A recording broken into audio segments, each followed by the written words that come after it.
Alright, hey folks, welcome back to another video with flyfishingwithjeff.com, and we're here at the tying bench today because I've had several requests from folks to show you the bucktail fly I've been using a lot here lately for smallmouth. And you know, just like any fly pattern, if you've done it for a number of years, it's kind of been a morphing into and fixing a few things here and there, and then I'm sure there'll be another variety of fly. But let me show you what I've got here today. I've kind of already got the fly set up a little bit. I started with a 6X long number 2 size hook, and I've got white Chinese hackle for the tail, along with a couple of these red hackle fibers here for some color. And on each side, as you can see here, I have a lateral scale tied in, just one. You really don't want to go more than one, because these little deals become not aerodynamic, and they will start putting spin in your fly. So I've got that tied on as the tail. Not a lot of tail there, not a lot of bulk. In fact, I wanted to try to keep the fly kind of light and wispy, as you could see in some of the other videos where I'm using this fly. And then I've got 15 wraps of .03 lead, nothing too complicated there, but the placement is, I've got it positioned right in the middle. And I want this fly, when I throw it in, I don't want it to go nose first, I don't want it to go tail first, I want it to sink, so that when I give it action, it turns and just starts to die down into the pool like a dead or a dying bait fish would. Now, this material right here that's tied on is some pretty cool stuff. It's Palmer Chenille Small Light Blue, and I found that this last year at my buddy down in Fort Bennett at Bennett Springs, and started using that, and I love the collar. So now we're at the point by which I'm going to add the bucktail. And if you've watched, I've just got simple white bucktail here. If you've watched guys tie the big musky flies, then you know this is how they're getting there. They're tying a lot of bucktail in backwards. And again, I am in no way, I'm a way better fisherman than I am a fly tyer, but we're going to give this a try here. So I've cut a clump here about the size of maybe half a pencil, and I'm going to take, and I pulled the butt ends out, and I've kind of flattened it out here a little bit. And if you've ever worked with bucktail, it can be a little bit touchy. We're going to put our fly thread on now. This is pretty simple stuff. This is big fly, 400 denier, in white. Sounds pretty big. It is. We're going to lay a wrap on here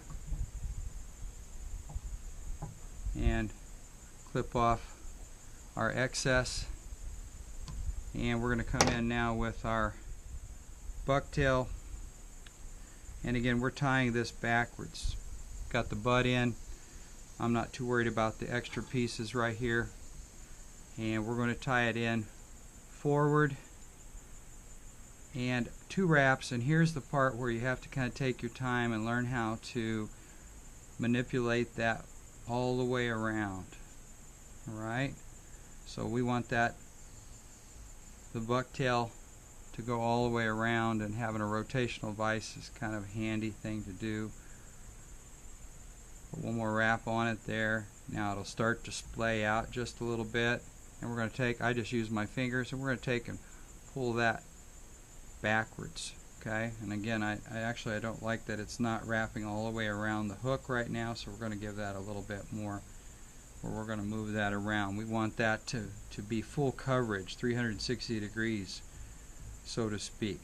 Okay, that's a little better. And we're going to lay that back, and we're going to do nothing with that right now but grab my little mini clothespin and put that on there.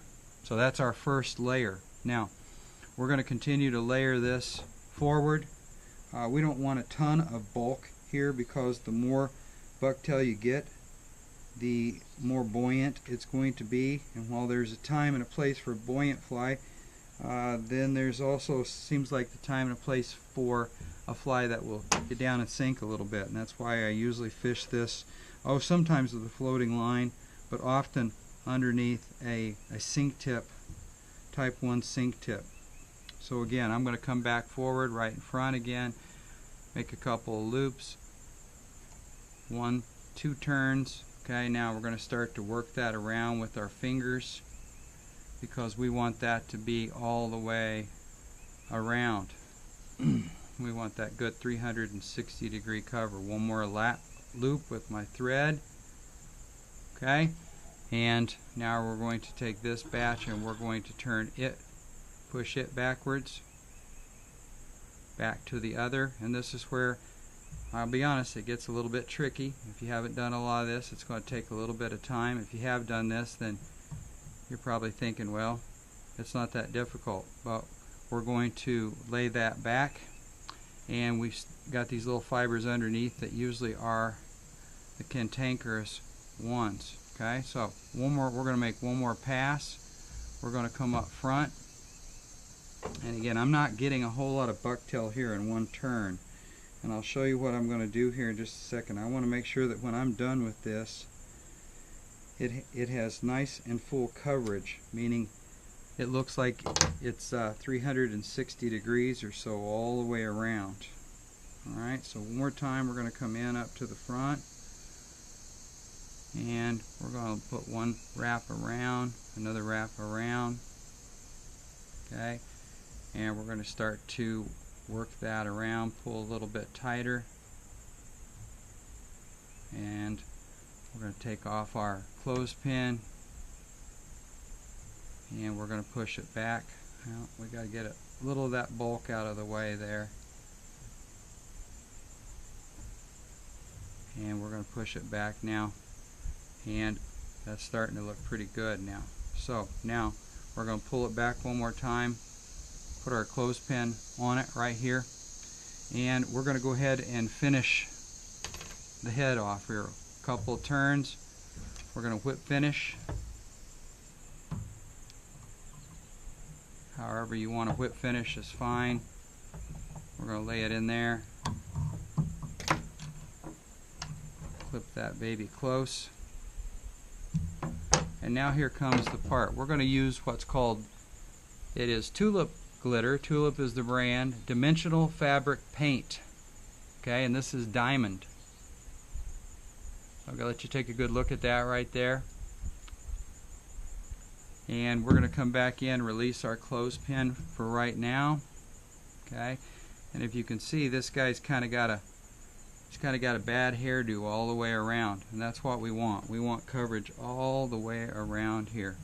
Okay, and we're going to take and apply a thick bead right here around the edge,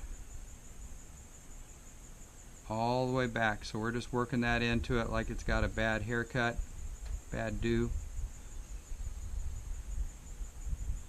And we're going to work that in. Now we've got a good layer of this tulip glue. And I'm going to take a little plastic toothpick, and now I'm going to work it back.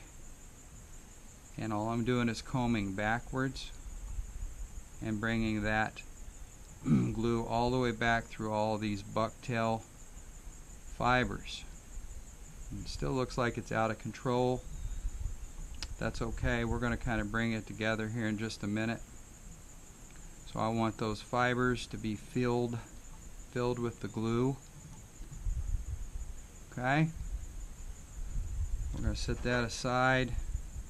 Take just a quick second to clean up the nose just a little bit, and now we're going to take our brush and we're going to simply brush back through. We're brushing that glue back in again into those fibers. Alright, so once we feel like we've got that worked in, we're going to go back to a neutral point like that. We're going to take our clothespin again, and here's where we're going to simply put the finishing touch on this fly. we're going to kind of give it the cone or a conical looking head. It doesn't take very long at this point in time. And so at this point in time, we're going to leave it. We're going to let it dry. And when it comes out of the vise, it will look pretty darn good, and it will fish very good. Now I have to tell you, you could tie this in any kind of colors that you would like to. I'm partial to the white, and I got to tell you, I like white. Also like white because it allows me to see the fly in the water, and I get a visual reaction when that fly disappears. I know that it's disappearing for a purpose. White also looks good. Looks like the bait fish pattern itself. This tulip glitter here really does a good job of putting some shine and shimmer on it. It will not last all day. The glue will start to degrade, so a couple of these probably would last 3 or 4 hours. And then you know, you're going to have to, you know, change out. So, and again, if I take this off now, you can start to see that that glue has started to set there. I'm going to go back through once more and give it just a little bit of comb out, okay, so it doesn't have quite as much attitude.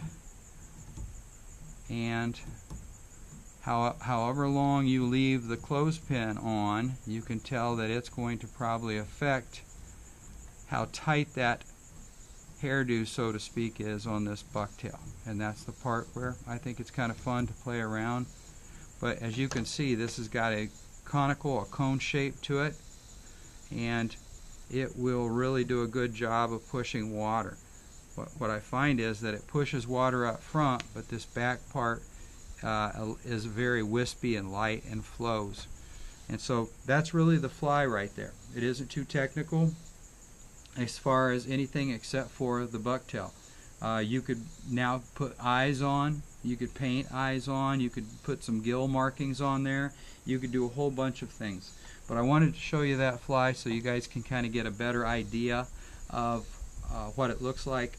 I've had just a lot of success starting up in northern Wisconsin here, a month and a half ago with this fly, and I just like how I can fish it in a lot of different ways. So before I'm done, I'm going to take it off one more time right here. I'm going to take it out of the vise, even though it might be, yeah, it is a little too quick.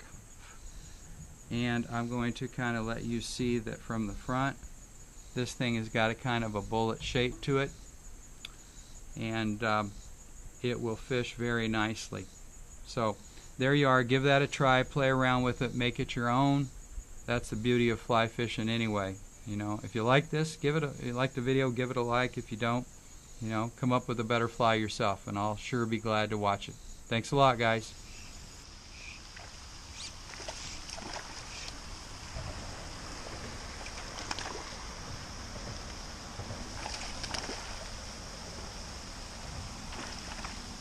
All right, folks, that's a good start. As you can tell, I'm right here at my put in, and to be honest with you, I just got the fly out, dropped it right in that little notch, and this guy came up and swamped it. And I'm back on Sugar Creek, one of my favorite streams anywhere, anytime, and that's pretty nice fish on the second cast. Got a white bucktail fly. In fact, this fly is, I showed you how to tie this on my previous video. This one's actually quite ratty. Let's see what this guy is real quick, and then get him back on his way. That's 16, good 16-inch fish, so there's a great start to the day. Let him go, and we'll get right back after it here. But this is a perfect spot right here. A lot of perfect spots on Sugar Creek, but I'm doing a little preening here on my fly, trying to get it cleaned up. But right there you can just see the cover. Those fish are able to lay back in there and ambush anything that comes through. And the beauty of this fly is, I've got it today, I'm fishing it on my 6-weight with the sink tip, type 1 sink tip line. And again, it's fly's pretty ratty, but I think we're going to stay with it. Obviously that worked out well. The beauty of this fly is it allows you to really fish it almost like a top water fly. So that's what we're going to do. So come along with me today as we're here on Sugar Creek. Beautiful, beautiful Sugar Creek. August 26th. And just a beautiful day.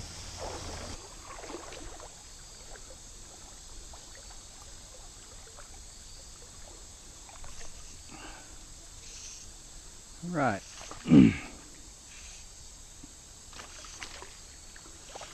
So you can see right there, that was a perfect example of how to use this bucktail fly. In that, got a little soft area right here, shaded. Let this little guy go. Even got a field tile drainage up above it right there, which brings in fresh water, some oxygenated water. And so here's the fly that we're tying right here. Hold that up here to you. And you can see it's got a cone shape to it. And again, that's kind of the right spot. This is a really hot, steamy summer day, and we're going to make a cast and almost treat this fly like it's a top water lure. A popper. I'm letting it drift now softly and slowly. Erratic movements. Like I'm a minnow and I'm in the pool and I'm dying. So that's another great spot right there.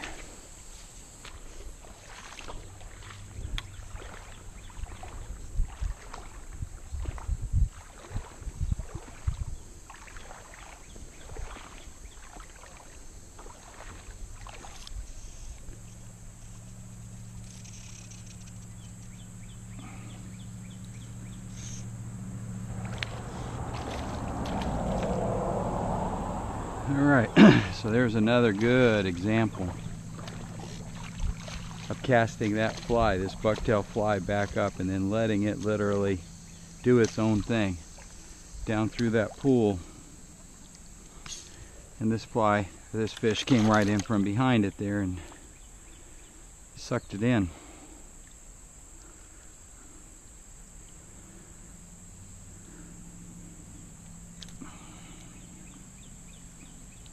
What that guy is. 13. So let's try that again. Let's get that fly. Getting a little ragged there.